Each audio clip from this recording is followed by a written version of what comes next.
Learning objectives. After completing this module, learners will be able to describe the problems faced by women. List the reformers who worked for the betterment of women in society. Recall the change in the life of widows. Recognize the literary works for the upliftment of women in society.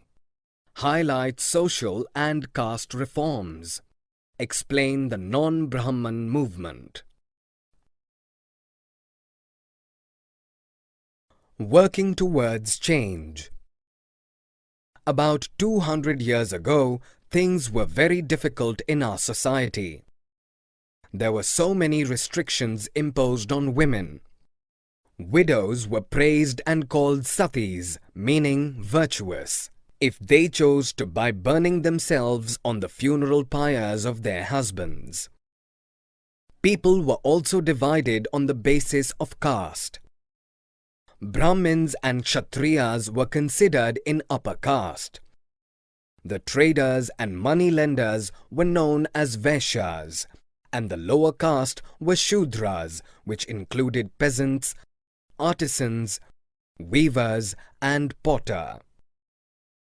Working towards change. In early 19th century, things changed because of the development of new forms of communication. Social reformers like Raja Rammohan Roy founded Brahmo Samaj in Calcutta. He wanted to spread the knowledge of Western education and bring the sense of freedom and equality for women. Changing the lives of widows. Raja Rammohan Roy started a campaign against the practice of sati. He worked for the abolishment of sati through his writings by showing that the practice of burning women had no acceptance in ancient texts. Many British officials criticized the Indian traditions and customs. They supported Raja Rammohan Roy, and in 1829, sati was banned. Ishwar Chandra Vidyasagar was one of the most famous reformers who suggested widow remarriage. In 1856, British officials passed the law permitting widow remarriage. In 1875, Swami Dayanand Saraswati founded the Arya Samaj, an organization for the reformation of Hinduism.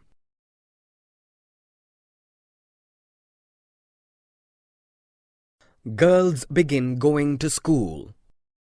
Girls begin going to school. Many reformers felt that to improve the condition of women, educating the girls was necessary. Many reformers like Jyotiba Phule in Maharashtra and Vidyasagar in Calcutta started schools for girls. In North India, women of aristocratic Muslim families learned to read the Quran in Arabic. They were taught by women teachers at home. Women write about women. Muslim women like Begums of Bhopal promoted education among women and founded a primary school for girls at Aligarh. Begum Ruqayya Sakhawat Hussain, a fearless critic of conservative ideas, argued that all religious leaders of different faiths awarded an inferior place to women. She started schools for Muslim girls in Patna and Calcutta. Indian women began to enter universities by 1880s and were trained to be doctors and teachers. Pandita Ramabai was a great scholar of Sanskrit who wrote a book about the miserable lives of upper-class Hindu women. She started a widow's home in Pune to provide shelter to widows who were ill-treated by their husbands' relatives.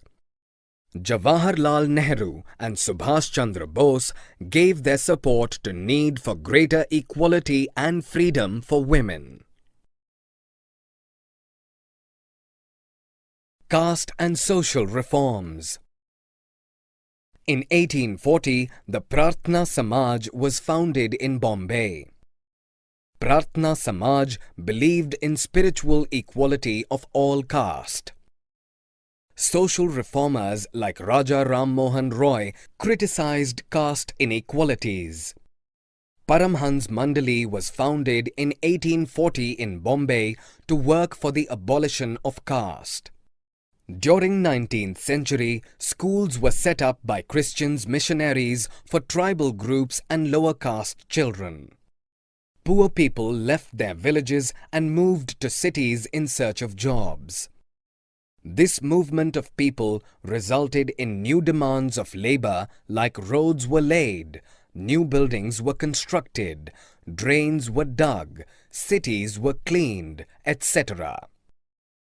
Lower caste people were given the job of coolie, diggers, sewage cleaners, carriers, etc.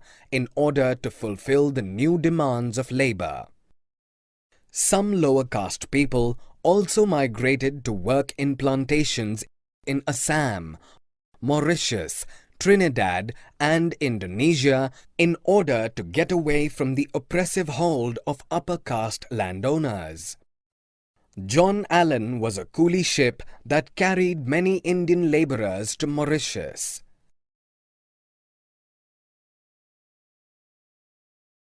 Demands for equality and justice. People of lower castes began organizing movements against caste discrimination and started demanding social equality and justice by the second half of the 19th century.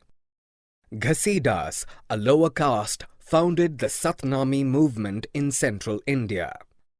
Haridas Thakur's Matua sect in eastern Bengal worked among low-caste Chandala cultivators. Haridas questioned Brahmanical texts that support the caste system. In Kerala, Sri Narayan Guru of Ezava caste argued against the unequal treatment of people based on caste. According to Narayan Guru, all human belonged to same caste. Gulamgiri. Jyotiba Phule, born in 1827, was known as one of the most vocal low-caste leader. He attacked the Brahmans who regarded themselves as superior to others. According to Jyotiba Phule, the upper caste had no right to their land and power. The land belonged to indigenous people who were called as low castes. Phule proposed that Shudras and Atishudras should unite together to challenge caste discrimination. The Satyashodhak Samaj was founded by Phule to spread caste equality. Gulamgiri, a book written by Phule in 1873. Phule dedicated this book to Americans who had fought for the freedom of slaves. In 20th century, the movement for caste reform was continued by Dr. B.R. Ambedkar and E.V. Ramaswamy Naikar. Who could enter temples? Bhimrao Ambedkar was born into a Mahar family. As a child, he faced caste-based discrimination.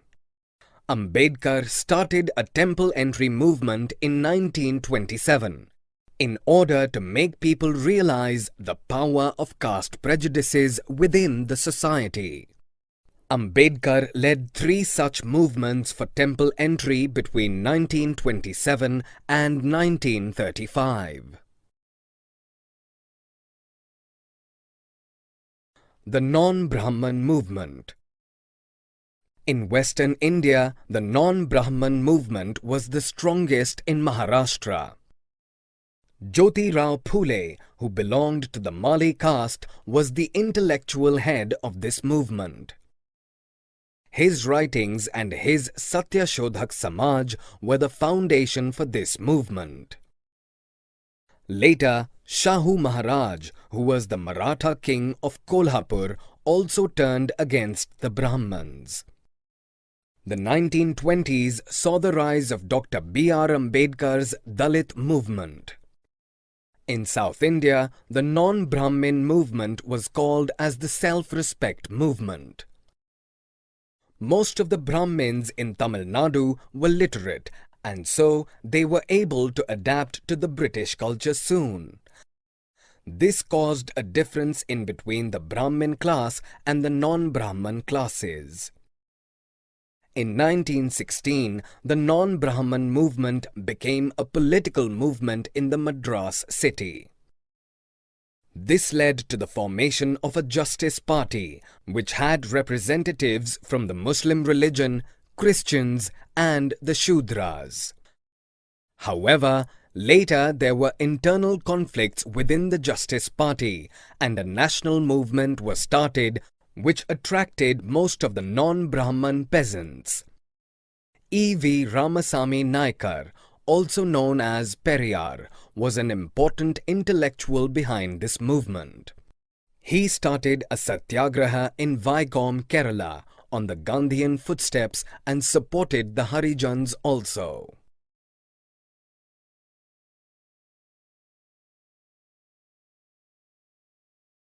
Summary. Let us summarize what we have learned. Widows were praised and called satis, meaning virtuous, if they chose to by burning themselves on the funeral pyres of their husbands. People were also divided on the basis of caste. Brahmins and Kshatriyas were considered in upper caste. The traders and moneylenders were known as Vaishyas, and the lower caste were Shudras, which included peasants, artisans, weavers, and potter. Muslim women like Begums of Bhopal promoted education among women and founded a primary school for girls at Aligarh. Paramhans Mandali was founded in 1840 in Bombay to work for the abolition of caste. According to Jyotiba Phule, the upper caste had no right to their land and power.